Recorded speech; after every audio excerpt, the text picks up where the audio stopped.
नवरात्र के 9वें दिन की जाती है इनकी उपासना पढ़े सभी सिद्धियों को देने वाली देवी की कथा। या देवी सर्वभूतेषु माँ सिद्धिदात्री रूपिण संस्थिता। नमस्तस्यै नमस्तस्यै नमस्तस्यै नमो नमः। अर्थ, हे माँ सर्वत्र विराजमान और माँ सिद्धिदात्री के रूप में प्रसिद्ध है।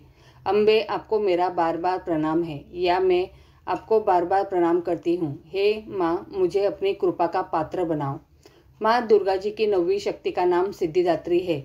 ये सभी प्रकार की सिद्धियों को देने वाली है। नवरात्रि पूजन के 9वें दिन इनकी उपासना की जाती है। इस दिन शास्त्रीय विधि विधान और पूर्ण निष्ठा के साधना करने वाले साधक को सभी सिद्धियों की प्राप्ति हो जाती है। सृष्टि में कुछ भी उसके लिए अगम्य नहीं रहा जाता है। ब्रह्मांड पर पूर्ण विजय प्राप्त करने की सामर्थ्य उसमें आ जाती है।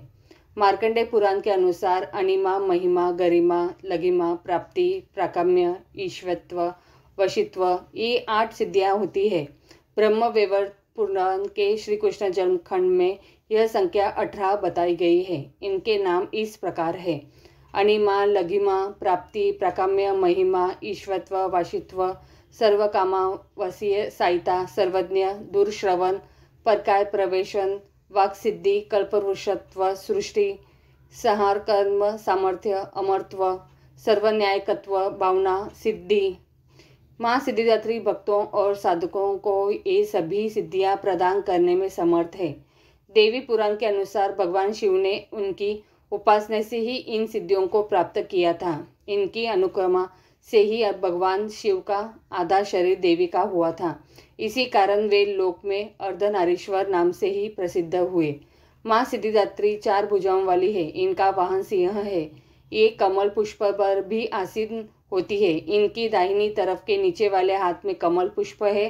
प्रत्येक मनुष्य का यह कर्तव्य है कि माँ सिद्धिदात्री की कृपा प्राप्त करने का निरंतर प्रयत्न करे, उनकी आराधना की ओर अग्रसर हो। इनकी कृपा से अनंत दुख रूप संसार से निर्लिप्त रहकर सारे सुखों का भोग करता हुआ मोक्ष को प्राप्त कर सकता है। 9 दुर्गाओं में माँ सिद्धिदात्री अंतिम है। अन्य 8 दुर्गाओं की पूजा उपासना शास्त्रीय विधि विधान के अनुसार करते हुए भक्त दुर्गा पूजा के 9वें दिन इनकी उपासना में प्रवृत्त होते हैं। इन सिद्धिदात्री माँ की उपासना पूर्ण कर लेने के बाद भक्तों और साधकों की लौकिक परलौकिक सभी प्रकार की कामनाओं की पूर्ति हो जाती है। सिद्धिदात्री में माँ के कृपा पात्र भक्त के भीतर कोई ऐसी कामना शेष बचती ही नहीं है जिसे वह पूर्ण करना चाहे। वह सभी सांसारिक इच्छाओं, आवश्यकताओं और स्पृहाओं से उठकर मानसिक रूप से माँ भगवती के दिव्य लोकों में विचरण करता हुआ उनके कृपा रस पीयूष का निरंतर पान करता हुआ विषय भोग शून्य हो जाता है। माँ भगवती का परम सानिध्य ही उसका सर्वस्व हो जाता है। इस परम पद को पाने के बाद उसे अन्य किसी भी वस्तु की आवश्यकता नहीं रह जाती।